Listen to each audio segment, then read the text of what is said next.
Hey, hi, welcome guys. Welcome back to our channel, which is Fibron. Today I am going to discuss about one of the hypothesis testing method which name is JET testing.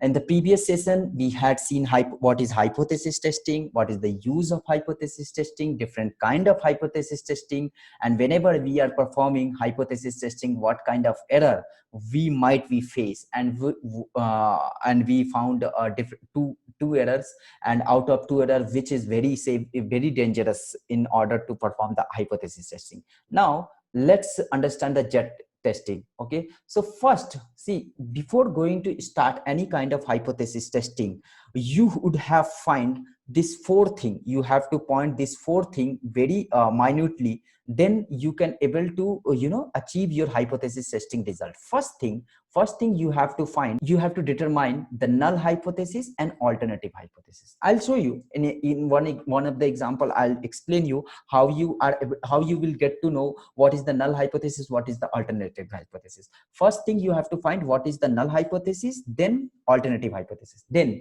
collect the summarize the data into test statics. Either, if you see again, JET score or T static, both are same. Okay, I'll show you what is the minor difference between the JET testing and T testing.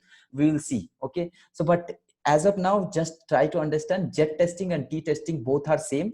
Okay, now third point is that use the test statics and determine the p-value. What is the p-value? Basically, p-value is nothing but, it's a name only. P-value is probability to accept the null hypothesis or reject the null hypothesis is known as the p-value. What is the p-value? P-value basically probability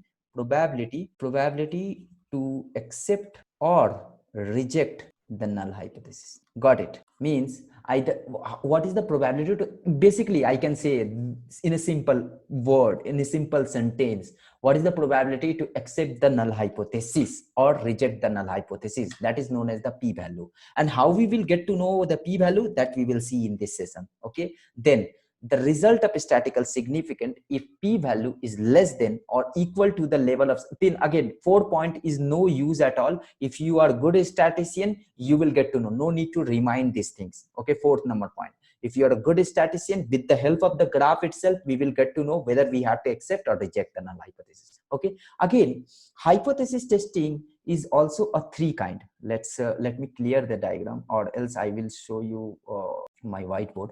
Okay, so hypothesis testing is again of three kind.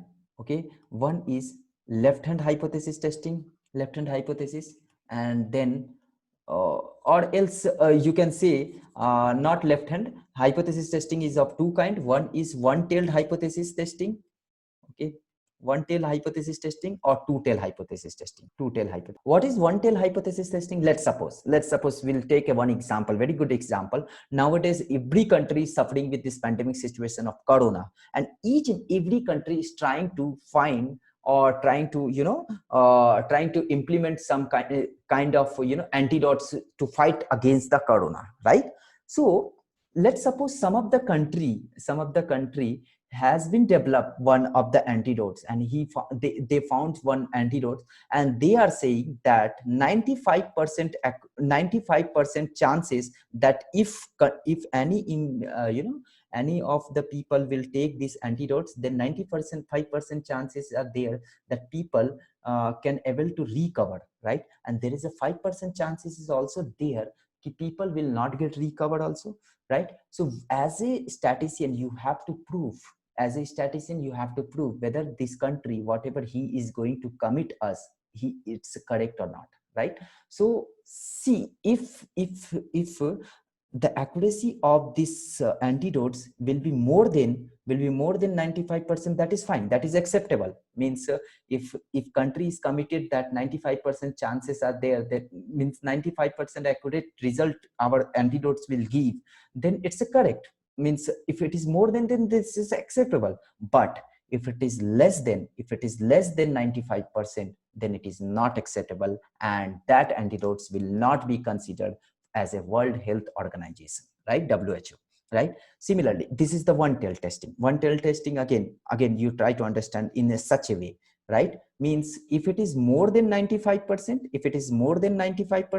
then it's acceptable. If it is less than 95%, then it is not acceptable. So only one tail we are considering here, only one tail we are considering here. So that's what is known as the one tail hypothesis testing. Now again, two tail hypothesis testing. Let's suppose one country, I can say one country is preparing one straw, you know, right? With which we are taking the cold drink or something, straw.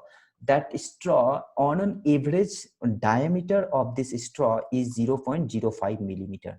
That company is manufacturing this straw, and they are committing that this straw on an average diameter is 0.05 millimeter. Now, as a statistician, as a data scientist, you have to prove whether this, whatever this company manufacturer is committing, is correct or not. Means what is the criteria to make it correct? If the range of this, if the diameter of this this straw will fall in this range, means 0.05 millimeter, then it's correct. If it is less than 0.05, then also it is false, and if it is greater than 0.05 millimeter, then also it is false. So that's what it is known as the two-tail testing.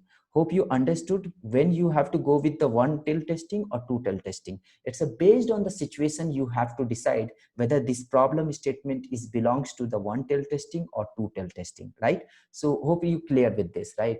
So let me clear the diagram and coming to the point. Now let's understand with one problem, okay, to understand the Z-score testing. So this is the one problem statement is there. What is this problem is saying? Try to understand. This problem is saying an engineer measured the Brinell hardness of 25 pieces of the ductile iron that were substantially added, and the resultant data are this one. Okay, so now basically we are going to calculate the Brinell hardness of 25 piece ductile iron, and the engineer hypothesized that the mean of Brinell hardness of all such ductile iron pieces is greater than 170.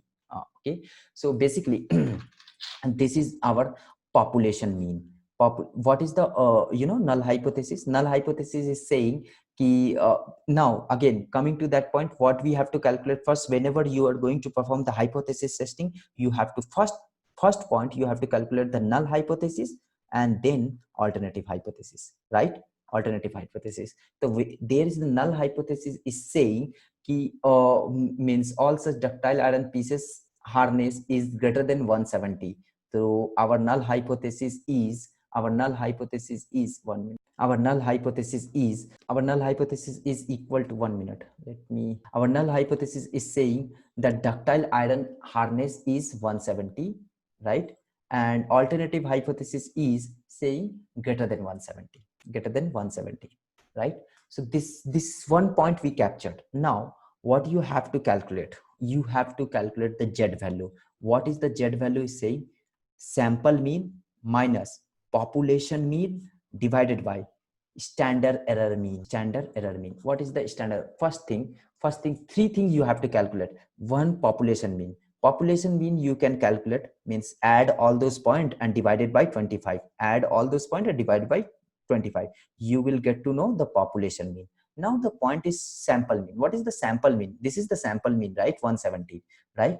And then you have to calculate standard error mean. What is the standard error mean? Basically, standard error mean means standard deviation divided by root n. Root n is what? Number of samples, right? Number of samples, right? Hope you clear with this formula. Basically, Z test is X mean, means sample mean divided by population mean divided by SEM, sample error mean. Okay, now let's clear this and coming to solve this problem, right? So basically I already calculated for you guys what is the standard deviation and standard error mean, and if you want to cross verify these things, so you can use your calculator at all and you can find this. So mean is, for my case it is 172. Standard deviation is 10.31. How I calculated, we had discussed in our previous video. Whoever not seen that videos, then I'm requesting to all of you guys, please watch those videos and then jump into this video. Then it will be helpful for you. So standard error mean is exactly standard deviation divided by root of n, right? So standard deviation we calculated 10.31 and divided by root n means 25, square root of 25. I got 2.06. Now I'm going to apply these things over my Z testing. The Z testing is saying that sample mean minus population mean divided by SEM, and sample mean is here 172.52 minus and population mean is equal to 170 and divided by SEM is equal to 2.06. And if you can calculate 2.52 divided by 2.06, I guess we will get around 1 point something. I am not sure what the output will come, but yes, we will get around 1 point something.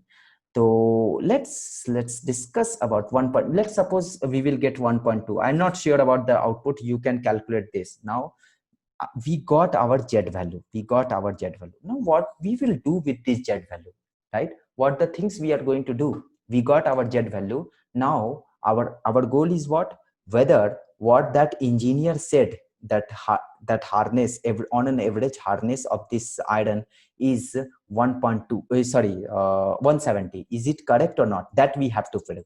Either we have to accept his commitment or his result, or we have to reject his statement. So so here, if you can observe this, let me one thing, I'll highlight this for question once again. If you can see this question, there is a one term is coming here, it's not mentioned. There is a one term is coming like a level of significance. What is the level of significance? Basically, let's suppose level of significance. See, level of significance is saying if your result is coming within that range, then it is acceptable. If your result is going up beyond that scope, then it is not acceptable. Means basically I can show you, I'll explain these things in a better way. Let me clear all this diagram and coming to my whiteboard. Let's suppose this is normally distributed curve, right? So basically level of significance, let's suppose if any problem statement is saying that level of significance is 5%. What do you mean by the 5%, right? Basically 5% mean if your data means this is our normally distributed curve, and this 5% means from each side 5%, right? And if your data, if your observation is coming under this range, then it's fine. Then it is fine, no doubt at all. You can accept your null hypothesis, right? But if your data, if your observation is falling beyond this level or beyond this level, then you have to reject the null hypothesis, right? So that's the mean of the level of significance. Okay, got it, right? So in this case our level of significance is not mentioned. Then if it is not mentioned, then you have to consider it as a 5%, right? Now basically 5% is what? Sorry, 5%, right? Now basically 5% is what? 5%. If you are going to calculate, then it will come around 0.05, right? Okay, now we have to find Z at 0.05, right? If we can able to get this value, if we can able to get this Z of 0.05, then our task will be easy to ensure whether we have to accept or reject the null hypothesis, right?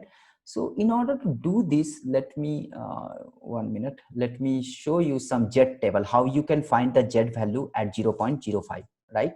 So you have to go to the Google and search for the Z table like this. I did Z table and search for a Z table, and if you will get like this, right?